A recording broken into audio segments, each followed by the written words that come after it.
کچھ خواتین کے مسائل بھی ایس ایم ایس پہ آ رہے ہوتے ہیں، اس کی کئی ڈیٹیل اور تفصیل بھی ہوتی ہے، کب روزہ رکھ سکتی ہیں کب نہیں رکھ سکتی. ایک تو بہت واضح جو شرعی عذر ایام کے طور پر جن میں روزہ رکھنے کی ممانت ہے، لیکن جو شرعی عذر نہیں، جیسے عام نارمل بعض بیماریاں ہوتی ہیں. تو یہ سوال ہے، چلیں اس کا سوال تو ہو ہی گیا، آپ جواب بھی دے دیں کہ نہیں، ایک شرعی عذر ہوتا ہے، ایک شرعی عذر نہیں ہے. نارمل بیماری کے طور پہ کچھ ایسا عارضہ رہتا ہے خواتین کو، تو اس میں روزے رکھنے کی ممانت ہوتی کیا؟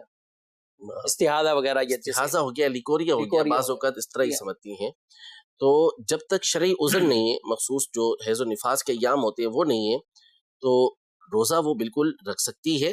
اور بعض صورتوں میں تو اسے رکھنا ہوگا، جیسے رمضان کے روزے ہیں اور ان دنوں میں ایام استحاضہ ہیں، یعنی ناپاکی کے دن نہیں ہے، تو اس کو روزے اس میں رکھنا پڑیں گے، روزے اس سے معاف نہیں ہوں گے. اچھا، اس میں نماز کا بھی ہے نا، نماز بھی بالکل نماز بھی پڑھنا ہوگی.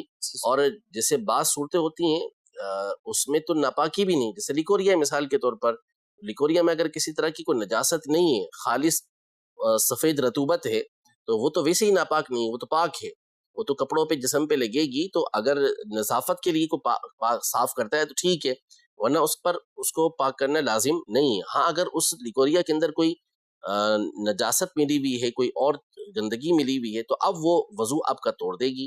جسم اب کپڑے پر کہیں لگی تو پھر اس صورت میں وہ کپڑے ناپاک ہو جائیں گے اور اس کو پاک کرنا پڑے گا. لیکن نماز پھر بھی پڑھنی ہے. صحیح، نماز معاف نہیں، یہ شرعی عذر نہیں ہے. نماز اسی جو آزار ہیں انہیں کے اندر وہ معاف ہوتی ہے، اس کے علاوہ وہ معاف نہیں ہوتی.